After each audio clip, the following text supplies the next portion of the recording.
3 साल से ज्यादा समय से चल रहे रूस यूक्रेन संघर्ष में अब चारों तरफ से शांति स्थापित करने की कोशिश जारी है।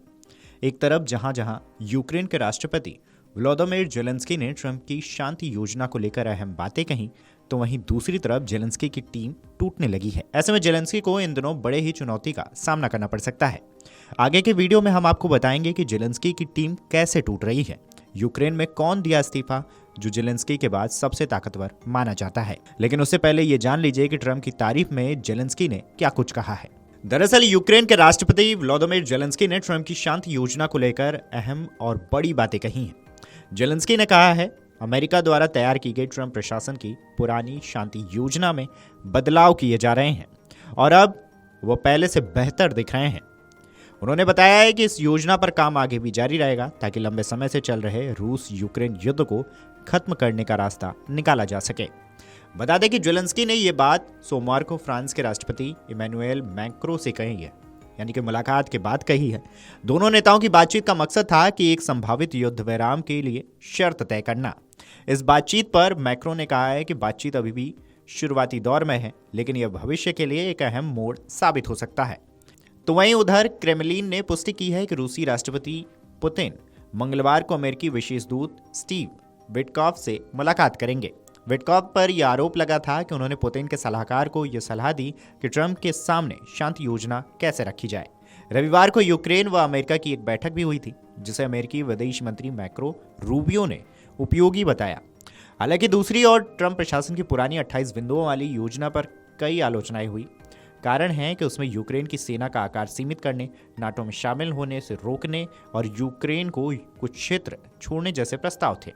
ऐसे में अब ट्रंप इसे सिर्फ एक कॉन्सेप्ट बता रहे हैं जिसे आगे सुधारा जाएगा। अब जान लीजिए कि जेलेंस्की की टीम कैसे टूट रही है। यूक्रेन में चीफ ऑफ स्टाफ एंड्री यर्मक ने करप्शन के आरोप में इस्तीफा दिया है।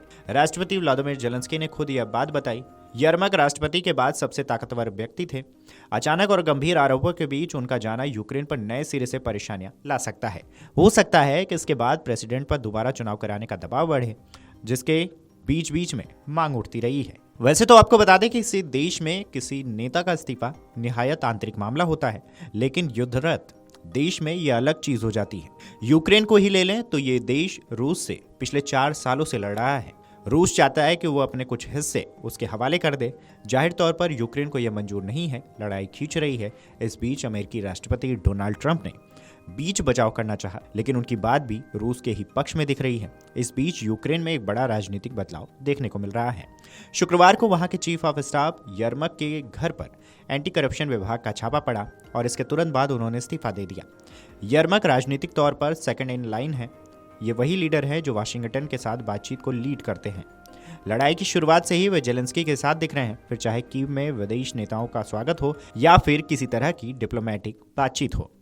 ताकत के चलते उन्हें शैडो प्राइम मिनिस्टर कहा जाने लगा है। अब यही शख्स इस्तीफा दे चुका है। ये कदम काफी कुछ वही है जैसे अपने ही देश में जेलेंस्की का कमजोर पड़ जाना। रूस यूक्रेन युद्ध में भी इससे नया मोड़ आ सकता है। इस खबर पर आपकी क्या राय है, हमें कमेंट करके जरूर बताएं। Video desk amarujala.com। अगर आप ये वीडियो YouTube पर देख रहे हैं तो हमारे चैनल को सब्सक्राइब कर बेल आइकन दबाएं और Facebook पर देख रहे हैं तो हमारे पेज को लाइक करें।